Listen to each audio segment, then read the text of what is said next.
God's messenger. This is about the story of Jonah and Jonah and the big fish from Jonah 1 through 4, which is a really good book. It's really good.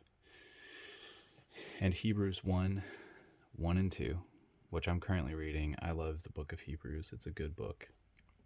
Chapter 1 is all about the supremacy of Christ. It's really, really cool. And letting you know who Jesus is. God had a job for Jonah, but Jonah didn't want to do it.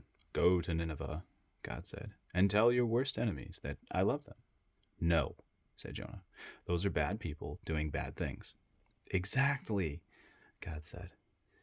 They have run far away from me, but I can't stop loving them. I will give them a new start. I will forgive them. No, Jonah said. They don't deserve it. I'll run away, Jonah said to himself. Far away, so far away that God won't be able to find me. Then I won't have to do what God says. It's a plan. It's a good plan, he said. Because as far as he knew, it was a good plan. But, of course, it wasn't a good plan at all. It was a silly plan. Because you can't run away from God, but he will always come and find you. Jonah went ahead with his not very good plan. One ticket, not to Nineveh, please, he said, and he boarded a boat sailing in the very opposite direction of Nineveh. Well, it wasn't long before a fierce wind blew and the boat started to lurch and pitch and roll, and everyone started turning green. Jonah sat bolt upright in his bed. You see, the first thing that went wrong with Jonah's not very good plan was that God sent a big storm after him, and the sailors couldn't sail their boat.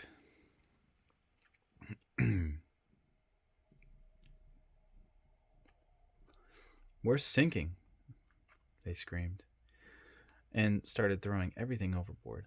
Suitcases, food, whatever they could find. But now Jonah knew that the storm was his fault. Throw me instead, he shouted to the sailors, and the storm will stop. The sailors weren't sure. It was the only way you can be saved, Jonah cried.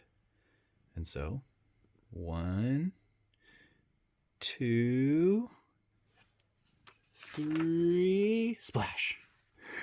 No sooner had Jonah hit the water than the waves grew calm, the wind died down, and the storm stopped.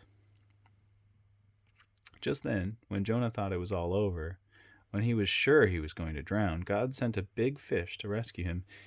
The fish swallowed Jonah whole with one big gulp.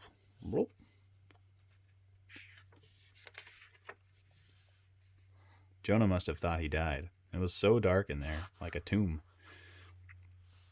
But then he smelled the rotting food and the slimy seaweed, and he knew he wasn't dead. He was in the belly of a fish. Sitting there in the darkness for 3 whole days, Jonah had plenty of time to think. Pretty soon he realized his plan was, well, a very silly plan indeed.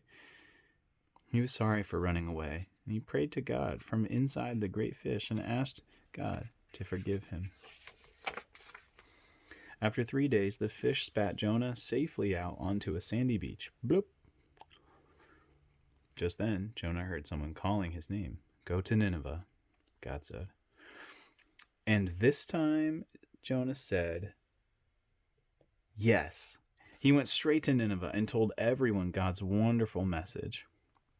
Even though you've run far from God, he can't stop loving you, Jonah told them. Run to him so he can forgive you. The people of Nineveh listened to Jonah, and they started loving God. They learned to do what God said and to stop running away from him, just like Jonah. Many years later, God was going to send another messenger with the same wonderful message. Like Jonah, he would spend 3 days in utter darkness. But this messenger would be God's own son. He would be called the Word, because he himself would be God's message. God's message translated into our own language. Everything God wanted to say to the whole world in a person.